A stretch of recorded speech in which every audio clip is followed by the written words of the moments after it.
water, earth, fire, air. Long ago, the four nations lived together in harmony.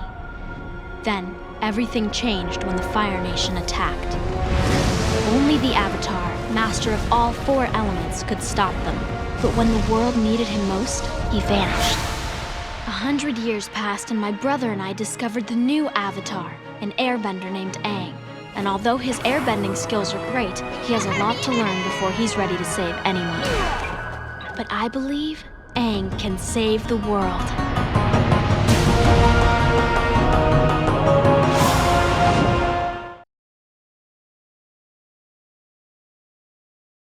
Long ago, the three people who were in the room recording a reporting podcast lived in harmony until the Great Divide supporters attacked.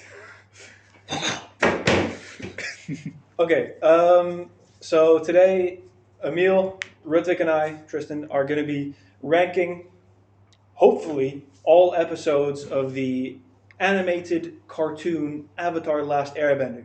Yes. Ooh, let's go. Let's go. So we'll be going in order, seeing how far we get along with the time that we have. If we don't make it past book 1, we just do another one. If we don't make it past book 2, we do another one. And then if we make it to all 3, then we're good. Success. Yeah. All right, so... Do you want to give us just what the whole thing is about? Yeah, so... What the episode is about? Or? No, it's just the show. I can do this. The Avatar is about a man named Aang. Boy. A boy. 112-year-old boy. Just Boy. Named Aang. And he's the last airbender. You wouldn't guess that from the title, but it's actually the case. And he's also the Avatar, which is... the master of all 4 elements. Exactly. So not only is he an airbender, but he's a firebender, a waterbender, and an earthbender. Mm-hmm. And this show documents his travels and his journeys and his eventual sort of path to godhood or whatever. Oh, enlightenment. Success. Yeah. Yes. Path to success. Okay, so the first episode, The Boy in the Iceberg. So, what this episode is about, it's Sokka and Katara, 2 teenage siblings living in the South Pole. They discover Aang and his pet flying bison, Appa, trapped in an iceberg. After Katara frees him, she discovers that he is an airbender, and the siblings take him to their home village in the southern water tribe. Meanwhile, his unfreezing attracts the attention of Fire Nation Zuko, intent on capturing him. So I believe this and the next episode are like 2 parts of the same pilot episode. Yep. This personally, I think it's a mediocre episode. Like, it's good. It sets the scene. You get some exposition. You got some introduction of the major characters: Iroh, Zuko, Katara. It sets up Sokka's arc of changing from being a misogynist to being a good person. And I think it really pins down Aang's characterization as like a fun-loving guy, because like after he wakes up, he's like, "Do you want to go penguin swim?" Like, No, I agree with that. Yeah, it just sets the tone for the whole show to come. Mm-hmm. I mean, obviously, I think that the tone actually shifts away from this. Like, these first 2 episodes are a bit childish, maybe. Yeah. And that shifts with some of the tones later on. But all in all, personally, B tier. I'd also give it a B tier. Same. Or B or C. Yeah, B or C. I was thinking. Yeah. Let's go with B. I think. Okay. Next one. Let's do the next one. We can switch them around later. Yeah. The Avatar returns. Prince Zuko attacks a southern water tribe, seeking to capture the Avatar Aang. Katara and Sokka fly in on Appa to save Aang from the Fire Nation. After realizing that he's a long-lost Avatar, they agree to accompany him on his travels to master the other elements. So, that's all that happens. Yeah. Well, I mean, this is a simplification, so this is... I want to give that an F. No. I actually quite like this some one. stuff that happens, I believe, in this episode. You have some parts where Sokka is essentially like the last warrior of his tribe, as The all last man. the all their fathers left to I believe fight in an Earth Kingdom war. Yeah. Yeah. Several years ago. So you see him really like trying to be courageous and protect people who he cares about, and then just being stomped on by Zuko, who is, Pretty much. Yeah. And This was- Zuko does take Aang to save. Aang gives himself up because he wants to save the water tribe, right? And then yeah. So they first want a duel, Yeah. and then Aang realizes that by fighting in the presence of all the other people, they're putting them in danger, and then he's like, nah, I'll just go he with you. sacrifices himself. And then Katara and Sokka go and rescue him. Yep. So decent episode. Yeah. Personally, Actually- I would say it's probably similar level, C tier. I would actually say B tier. It's personally, I just like it a bit more than the first one. Do you want to switch them around? I mean, that's my opinion, right? What do you think of it? I don't remember much of the second. No, because what I really like about this one is it's the first sign of the Avatar state where he, Oh, right, So that's a good that- point. Right, that's that's always- the whole water thing. yeah, it's just something that excites me whenever Avatar, It's the theme song. yeah, it's Yeah, I'd say put it in B, that first one. All right. Yeah. The next one. I have some. I like this one. This is this one's also good. This is a Southern Air Temple. It's a very emotional one, I would say. This is when this is the instant when the show takes a turn and you're like, damn, Yeah. this is a kid show. It took a massive turn in this episode. So, while journeying to the North Pole, Aang, Sokka, and Katara explore Aang's former home, the Southern Air Temple. Aang learns of his people's genocide at the hands of the Fire Nation. His anger triggers his Avatar state, which in turn alerts the world that the Avatar has returned. Meanwhile, Zuko and his uncle Iroh have their ship repaired at a Fire Nation port, commanded by a rival, Commander Zhao. Yeah. So this the moment where Aang walks in on the room where his Mentor. where his Monkey mentor Gyatso. Monkey Gyatso is True uh, fanboys, you know. we're nerds, bro. That's as a kid watching that I was like the quite a strong emotional beat. It is very emotional. I like the monkey, the air monkey that he finds in this episode. Momo. Momo. Momo. Yeah. He was funny. Added some comedic I value. mean, in the first part of the episode, right? It's very lighthearted. They're playing games. They're exploring. Yeah, And it's then- like, damn, what happened to this place? It's so Yeah, quiet. yeah. I have fond memories of this. Yeah. And then they find just carcasses. Just halfway through, it's I also like that the flashbacks they did. with Mhm. Flashbacks are classic. that is true. They worked here well. Yeah, so I'd go for personally, I think because this is like, this is the tonal shift, which which continues to be, it makes the entire show more serious. Personally, I think this is like a show-defining moment. So Yeah, I A agree tier, with- I agree A tier, with you. S tier. I'd say A tier. I'd say S actually. I just S tier. Yeah. I think there's gonna be cool. It's There are- S tier because of what it accomplishes, Yeah. but the episode itself is like, it's all right. I would say personally, I think mean, we should define A tier. okay. Fine. Yeah.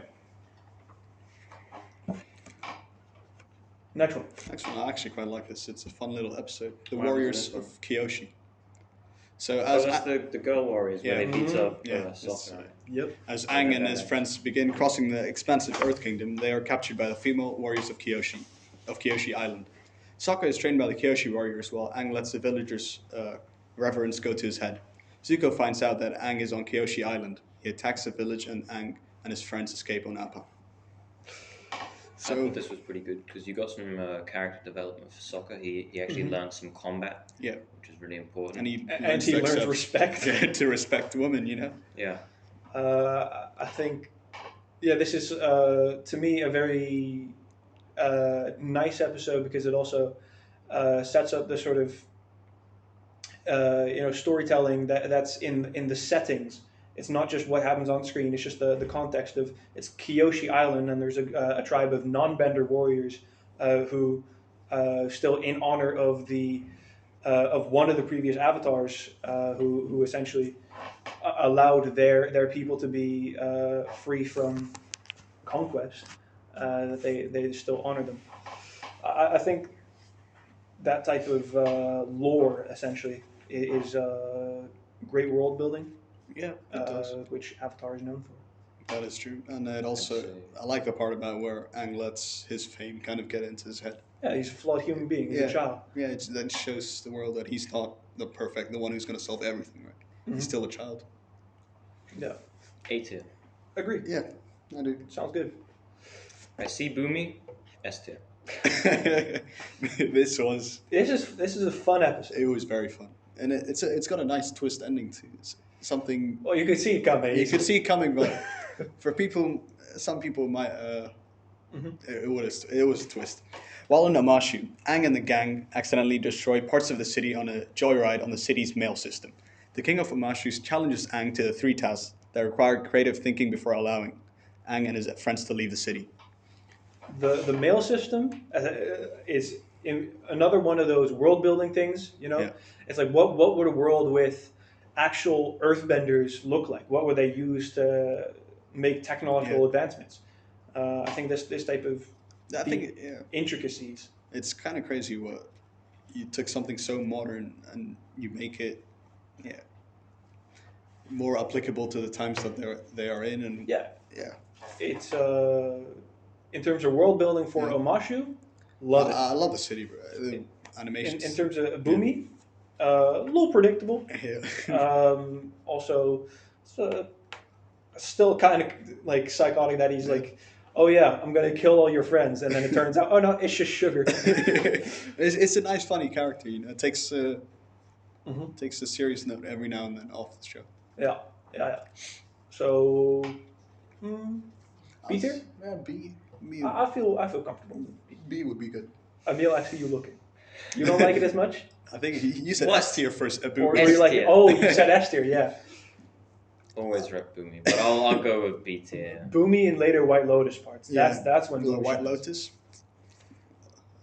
I know. The what next that time is. they visit Omashu, that's when Boomy shines. Yep. Okay, the next one. Imprisoned. Aang, Katara, and Sokka camp at a small Earth Kingdom town where all the town's Earthbenders are arrested by the Fire Nation. Katara accidentally gets an Earthbender, Haru, arrested. In her guilt, she tricks the Fire Nation into arresting her so she can help to free the Earthbenders from the inside. I like this episode quite a bit too. The show shows that it's not always about Aang. It's also about taking it away to other different characters such as Katara in here and her character development. I think it's mid. You really? I don't remember this episode. It's where they're all imprisoned on a ship far out. It's like some oil rig type thing. Yeah. And then there's a bunch of earthbenders who are imprisoned. Yeah. So Ooh. Haru gets. Now I kind of remember. Yeah, Haru gets Oh, snitched it was on by like an a old death man. camp, right? Not a death I camp. think you might be confusing this with Boiling Rock. Yeah. Yes, probably. It's the episode where this old man snitches on the Earthbender. Yep. I'm just gonna let you guys handle this one. Personally, I would put it. I'll put it at C C. tier. C. Yeah. C. I'd agree with the C. I would put it at C. Yeah. It's fine, but it's not It's just like towards the end I just like that heroic moment where they all like unite because the Earthbenders they didn't want to fight, right? Well, no, because it shows some issues with when they've been at war for 100 years. They've essentially just been an underclass, and these people have not known life when they were like actually in control, or they just feel like it's an overwhelming force, and then True. they find out that with a couple brave people they can unite and then still show their strength. Okay, episode 7, The Winter Solstice, Part 1, The Spirit World. The gang finds themselves in a small Earth Kingdom village under attack by a Spirit World monster. Aang attempts to stop the monster from destroying the town and is accidentally transported to and trapped within the Spirit World. Meanwhile, Arrow gets captured by a group of Earth Kingdom soldiers, and Zuko must track him down. What are your opinions about this? I find it mid. I think the part 2 is so much better. Yeah, part 2, yeah. Part one, I like the funny part with Iroh getting captured. You know, it's a little bit of comedy, but the rest of it, it's No, the part with the gang is like mediocre. Yeah. The part with Iroh's story, that's good. Yeah. I think that's going to be a trend for a lot of this. Yeah. It's like you have some episodes where the part with Aang and the gang is like it's Yeah. it's good. And you're always just waiting for it to switch back to Iroh. Yeah, you just want that that T man, The wise. grandpa energy. Mhm. He's just such a good character, you know, lovable. So, should we put it D tier for now? Yeah, D tier for now, definitely. Classic grandpa moment. Yeah, pretty much. Next one we're already kind of talking about. Yeah, it. Winter Solstice Part 2, Avatar Roku. Aang must travel to the Fire Temple while battling Zuko and Shao to receive a message from Avatar Roku. He soon finds that even the once loyal sages of the Avatar are against him. I think this is a very good episode. It just shows a lot of different aspects of the Avatar world, you know. Diversity. Yeah. I also thought it was one of the. It was sort of one of the first episodes where things really came together, and you felt like there was I wouldn't say Purpose. big battle, but it was a sort of defining moment in the It is. first. Yeah. In the early episodes, it was a big story advancement. It's a bit expositional, Yeah. right? With there's the Sozin's comet is coming. You must defeat the Fire Lord before this. Like it's a bit, but it's like establishing the mission, right? Yeah, it's like it's reaching towards a climactic point, right? But then he fails. And I always like seeing the other avatars. They're always so cool. I mean, yeah, I like Avatar Roku. He's Also, it's interesting to see how they have different philosophies, Yeah. right? So Aang tries to operate on a system of non-violence because that's what he's been taught. Yeah. And then you have, in opposition to that, Kiyoshi, the 2 meter tall warlord who is like, you invade, I kill. right. She just decked him. Legend. 200 years old or something like Yeah. that. Anyway, this one's about Roku. Yeah. I think Roku's quite interesting. He is more of a gentle person, but he did in his we'll see this later in another Yeah. episode, but It's a nice. in his forgiveness Yeah. he doomed the world. It's also a character building for Roku, right? You see him as. But let's rank this episode. Yeah. Okay. 18. Yeah, I'd agree. Cool. Okay. Water scroll. Ooh, the waterbending scroll. Katara steals a waterbending scroll from a band of pirates and begins to teach Aang waterbending before they reach the North Pole. Zuko and Iroh learn that the pirates were robbed by the Avatar and team up with them in order to capture Aang. I have mixed opinions about this. It's a lot of characters in. It is. The, I think it's all right. I'd say it's a mid in my opinion. It's nice. It's a nice bit of comedy in there throughout this episode, right? Mm-hmm. And also that it shows how Aang is surprisingly extremely talented at waterbending. And it shows some character flaw with Katara where she's jealous of that because she's been training her entire life, and then Aang does it in a few minutes. Yeah, it's character building again, right? Just shows the small flaws in, for example, It's Katara. Yeah. It's all right. It's a mid. I would put it low B. Yeah. C, B. C? C for Emil. Tiebreaker. Yeah. B or C or anything I else. would put it C. It's not on par with anything related to. No, All that's right. true. Yeah. Cool. Jet. Jets. Oh, Controversial. this is a long episode too. Oh yeah, the description for this. Do you wanna? No. Just scram through it. Okay, so traveling by foot, Team Avatar actually stumbles into a Fire Nation camp. The soldiers surround them, and then this team is saved by Jet and the Freedom Fighters, and they are invited to their treetop hideout. There, the team learns about the orphans living in the woods, fighting the Fire Nation soldiers who dare to set foot in the forest. While Aang and Katara trust the Freedom Fighters, Sokka remains skeptical about, and the sentiment is strengthened when Jet and a few of his fighters ambush an old Fire Nation civilian. Suspicious of his true intentions, Sokka trails Jet on a nightly walk and discovers that the Freedom Fighters' leader desires to flood the Earth Kingdom village of Gaipan, killing everyone in order to eradicate the Fire Nation soldiers stationed there. Before Sokka can intervene, however, he is captured by the freedom fighters. By morning, Jet convinces Katara and Aang to use their waterbending to fill up the reservoir under the ruse of it being needed to extinguish forest fires, though in reality it is to flood the village.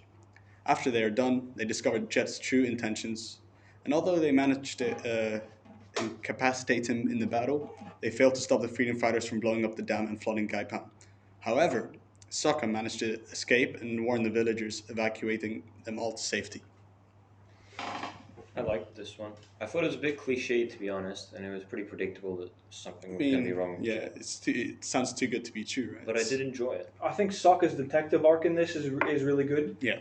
It shows that he's not just a bumbling idiot who's funny. Like, he's actually inquisitive, smart, and stuff. Yeah, I mean, yeah. I think as an episode, it's very good. Sure, as an episode is good, but I think I'm letting my vision be tainted by the fact that it's Jet. Same. Jet. I hate Jet. It has cool swords, cool house, terrible, annoying. Episode, it's excellent, but my feelings for Jet, I just don't like him. What are we putting it at? I mean, it depends on how we're looking at it. If it didn't advance the story, but as a sort of side thing, I'd put it B or A. It is a side. Let's do B. Okay. Yeah, let's be a bit generous. You did not like this one. It's because it's literally Jet. Jet's I just do not like Jet. Yeah, ever since he first dropped down from the trees. I'm like, this guy's evil. Yeah. I don't like him. It's a bit of a jealousy, I'd say. He's got cool, like you said, cool swords. A nice tree hideout. What else could you want? But yeah, let's give it a B, right? Okay, next one, the Great Divide. While crossing a canyon on foot, Aang has to mediate between two tribes, the Zhangs and the Ganjins, who have been feuding for almost 100 years. After sending Appa to the other side with the sick and elderly, they become trapped in the canyon when their Earthbender guide's arms are broken. I've already put this in a F tier. Yeah, what? He doesn't like it a lot. Wow. It's a filler episode, and Aang literally lies. Yeah, he does. Yeah. So the problem between the two factions gets solved because Aang is like, no, guys, I knew these people. You guys are all misinterpreting these events. We were playing a children's game, and yeah. All I remember is the Earthbender guide. He was kind of a legend, so I'd put it S tier. I mean, yeah, he was a legend, but I don't think it compensates for. It's just kind of there, just filling the time. And the spiders were kind of scary. Yeah, I just really don't like how Aang is just completely content with lying to everybody's faces. Yeah, but then again, he's a child. Yeah, but he's supposed to be like more wise. He doesn't feel torn about it at all. But as an avatar, you get that experience, right? Man's barely 112 years old, so yeah, I'd say. I mean, he solved the conflict, right? Do you guys disagree? That it's I put it F tier. I would not put it F tier. I would not put it in F tier. D tier. D tier at most. Or C tier. Okay, can we balance it out at E then? Jesus. He really hates it, doesn't he? I suppose. Okay, it's an okay episode. It's not pushing the story anywhere. It's just next thing. Yeah. Oh, the storm. While the storm approaches, Aang tells Katara why he ran away from the air temple 100 years prior. Meanwhile, on Zuko's ship, Iroh tells the crew the tale of how the prince received a scar and was banished from the Fire Nation. Yeah, so the Aang part is good storytelling. The Zuko part, before this point, Zuko was just the evil guy. Yeah. Right? And then up until this episode, you get to see that Zuko is actually just an abused child who has family issues, and he's trying to regain what he had. I think it tells the audience quite a bit about they kind of think, personally, after watching this episode, right, my views kind of changed on how Zuko was acting, right? Mhm. I always used to think, oh, he's a bad guy, he's evil, he should die or something, right? But after this episode, it's the start of a redemption arc. It is. That It's the start of feeling empathy. yeah, exactly. Like obviously Zuko is still at this point, like doing bad things, and for the wrong reasons. But you can see that there's just something inside of him that is, like the reason why he got his scar from his father was because he cared about people. Yeah. He didn't want Fire Nation soldiers who were conscripts to just be there as meat shields, and for that he got punished. Yeah. So personally, I'd say S tier. No. I wouldn't put it up there with S. I would say equal on par with A. I'd say Okay, A. that's fair. Yeah. Let's talk about the next episode. Yes, the Blue Spirit. Aang must travel to an herbalist to retrieve a cure for the ill Sokka and Katara. While returning to his friends, he is attacked and captured by Yuyon archers and sent after him by the newly promoted Admiral Xiao. A mysterious masked swordsman, the Blue Spirit, assists Aang in escaping his imprisonment. This is a nice episode. It's all right. The archers are cool, like world building wise. Like that is just a faction of essentially mercenaries that are just available, very skilled with. Yep. They're very skilled non-benders as well.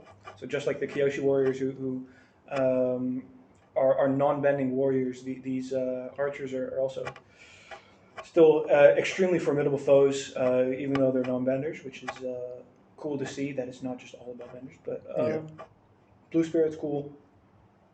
I thought Zhao- this was kind of awesome. Yeah, Zhao's evil.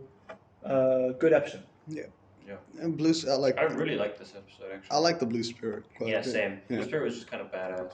Yeah. Mm-hmm. I mean, well, I have something that I just found it kind of dark. Not as in like, I found it like literally too dark.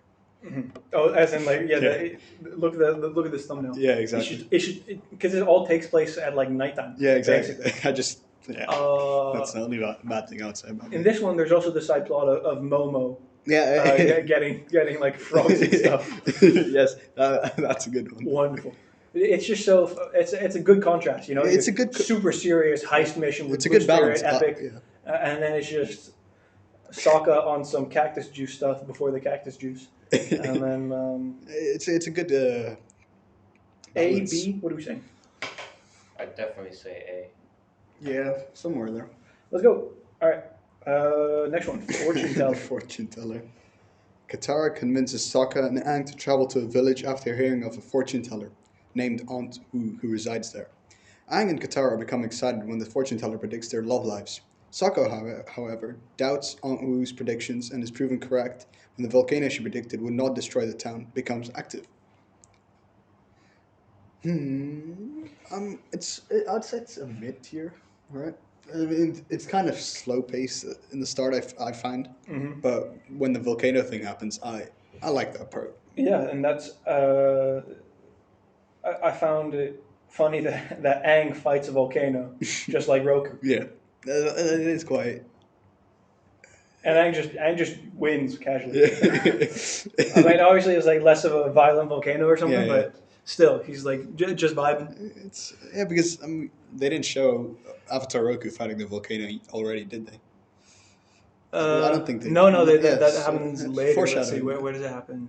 I think it's somewhere in season. This episode here. Yeah, so it's a bit of foreshadowing. It's book 3 even. Yeah, it's very late.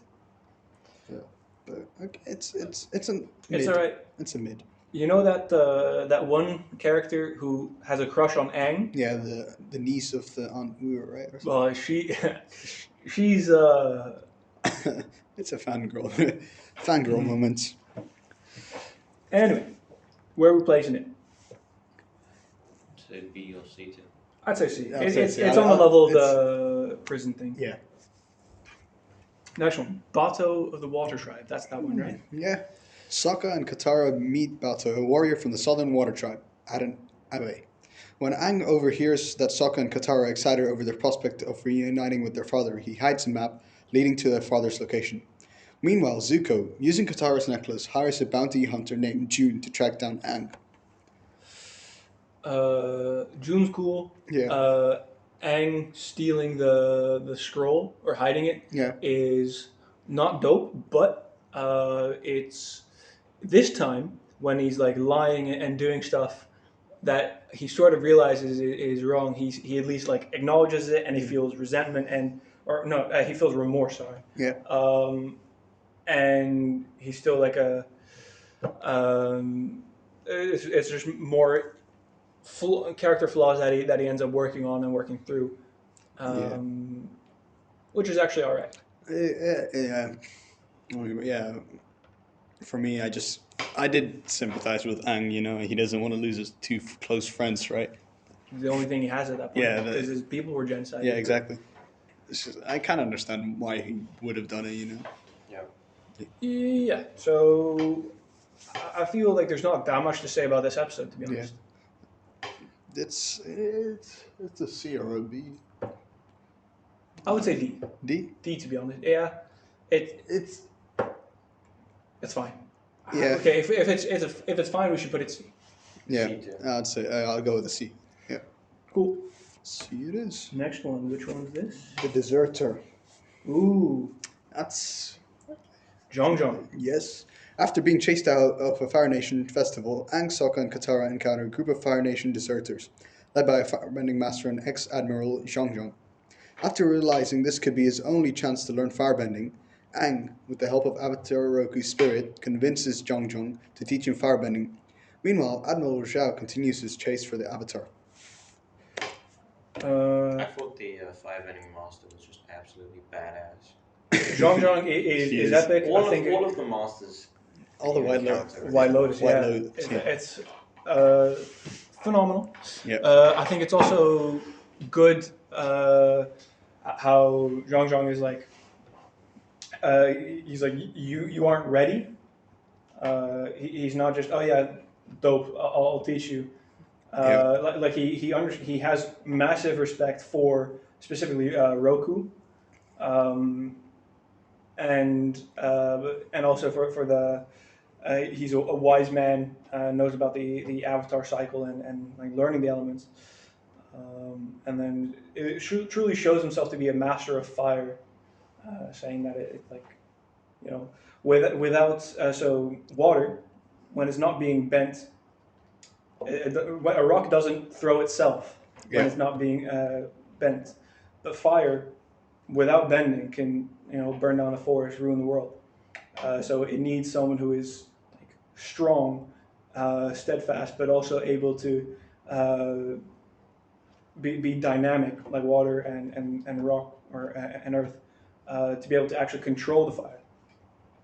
And that, it's a good philosophical association with the elements, which is just a deeper element of the lore, which I like a lot. Pretty good. I'll put it at B, A maybe. I'll put it B.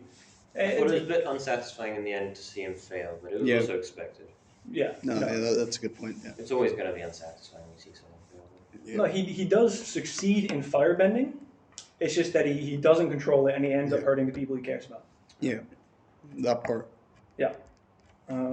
This one. The Northern Air Temple. After hearing tales that people with the ability to fly are inhabiting the Northern Air Temple, Aang and the crew travel there, eager to meet airbenders. However, they instead find a misplaced tribe of Earth Kingdom natives, who, much to Aang's disappointment, have renovated much of the temple. I quite enjoyed this one. It's got some good inclusion of people with disabilities, just like talk later on. But it's I just like it shows some more dynamic parts of the world. Yeah, how the world's changed. Futuristic. And I can understand both sides of the conflict with that situation where Aang's like, oh, you're disrespecting my people and our temples by breaking down walls and building over it, and then the other, it's people who are finding a new home for a place that was abandoned, and then in many ways still in spirit from their perspective, honoring the people who lived there before by using their own technology to learn how to fly. Yeah, no, I agree with that. It's a I balanced episode. don't think this is as good as the Southern Air Temple. No, I would not say. I would put this B tier. This is, to me, this is on par with Boomy episode. Yeah, I'd say so. B. This one, they arrive in the The waterbending master. Finally reaching the North Pole, Aang finds a waterbending master. However, the master refuses to teach Katara, being that women are forbidden to learn the art. Meanwhile, Sokka spends time with Yue, princess of the Northern Water Tribe. Admiral Zhao hires the pirates to assassinate Zuko while he prepares a massive fleet to invade the North Pole. I enjoyed this episode. I enjoyed seeing a lot of bending in the episodes, and I liked Sokka's interactions with the white-haired guy. But the waterbending master wasn't as badass as the firebending master. I thought he was kind of lame. That is true, but he is shown up to be sort of. He is definitely strong, but he is definitely like flawed and caught in old-fashioned ways. So yeah, it's a cool thing where it's like they finally arrived at the place they've been heading to this entire time. And then for some parts are cool, like it's unfamiliar. They're meeting new people, and then on the other hand, it's like it's a good it's not perfect. It's a good build up to the next two episodes, which I think they're pretty crucial. So B. Yeah, I'd agree. Cool. Next one. The Siege of the North, Part 1. The Northern Water Tribe braces against the attack by the Fire Nation. Meanwhile, Zuko sneaks into the North Pole to capture the Avatar. Aang, realizing that the Water Tribe cannot defeat Zhao's fleet alone, decides to visit the Spirit World to get help from the Moon and Ocean Spirits. Yeah, I actually, I think I might prefer this episode over the next one. Really? Because the next one is literally just there to resolve all the tension, the build-up, and the hype that's created in this episode. That is true, but personally I prefer the second one. It's a bit more action. I like the big fish. Yeah, same. Big fish wins. The koi fish. My favorite... Okay, well, we talk about the next episode too, but... this one, it's... Do we put this in A? In A... First, I would say high end B. High B? High B. I am just putting them in order. Yeah. We can shuffle them around if we really want. That's fine. It's just, for me, it's a bit... I don't know how to explain it, but it kind of feels a bit slow-paced every here and there. But it's a good backstory and building up to the... It reaches a climax at a really good point for the final episode to finish off on a strong note. Yeah, you really want to watch the next one. Yeah. Okay, speaking of the next one, here we go. Siege of the North, Part 2. Sokka, Katara, and Yue follow Zuko to save Aang. In the spirit world, Aang learns the identities of the moon and ocean spirits, and they are in danger. As Aang returns to the real world, he is saved by Katara. Meanwhile, Zhao succeeds in capturing the moon spirit, the source of all waterbending. Aang enters the Avatar state to destroy the siege. Zuko defeats Zhao, and Yue gives her life back to the moon spirit to save the water tribe. Epic. Okay, if we're... This is... A tier? Easy? Yeah, easy A tier. And that's the end of book 1. Thanks for watching, everyone. We do objectively have the correct opinion on this. Definitely. We will be taking a look at the next episodes of book 2, Earth, in the next episode. And then after that, we'll be looking at book 3, Fire. Yes. So make sure to like and subscribe and hit that notification bell for the next podcast. Yeah. Although, is this really a podcast at this point? Because it's quite visual. It doesn't matter. It's a bit of both. It's just casual. It's a recording. Anyway, no S tiers, but do we want to shuffle something around? Which? Rumi has to. Is that okay? Yeah, I agree with that. Yeah, the Southern Air Temple. Yes. Southern Air. I think I'm happy with that. It's Yeah. acceptable to me. Yeah. I am happy with this. I mean, no F tiers though. So.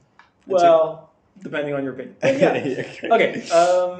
We'll be doing the next ones. Should we? Do you think we should keep the ones that we have here for the next, or should we do them all fresh? Clean slate. That's easier. Easier to see. Yeah. Yeah, but then you can't compare them to other things. True. No, I think we should do a new stuff. Okay. Yeah. Well, we'll just figure it out. So, come back next time, and yeah. Goodbye. See you, lads.